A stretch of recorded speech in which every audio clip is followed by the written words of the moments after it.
என்னை என் வாழ்க்கையில பயன்படுத்திக்கிட்டாங்க ஆண்டவரே. என் உழைப்பை பயன்படுத்தினாங்க, என் அழகை பயன்படுத்தினாங்க, என் ஞானத்தை பயன்படுத்தினாங்க, என் படிப்பை பயன்படுத்தினாங்க, என் பணத்தை வாங்கிக்கிட்டாங்க, என் நகையை வாங்கிக்கிட்டாங்க ஆண்டவரே, என் அன்பை வாங்கிக்கிட்டாங்க, என் வேலையை வாங்கிக்கிட்டாங்க ஆண்டவரே. ஆனால் சுவாமி ஏசப்பா, இன்னைக்கு நான் வேலைக்கு ஆவாதவேன்னு நினைச்சு என்னை தூக்கி போட்டுட்டாங்க ஆண்டவரே. எனக்கு குழந்தை பிறக்காதுன்னு நினைச்சு தூக்கி போட்டுட்டாங்க ஆண்டவரே. என்னால வேலை செய்ய முடியாதுன்னு நினைச்சு தூக்கி போட்டுட்டாங்க ஆண்டவரே. எனக்கு வயசு ஆயிடுச்சுன்னு நினைச்சு என்னை தூக்கி போட்டுட்டாங்க ஆண்டவரே.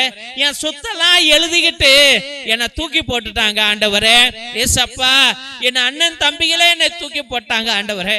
என் கணவன் என் மனைவியே என்னை தூக்கி போட்டுட்டாள் ஆண்டவரே. என் மகனை என் மகளை என்னை தூக்கி போட்டுட்டாங்க ஆண்டவரே.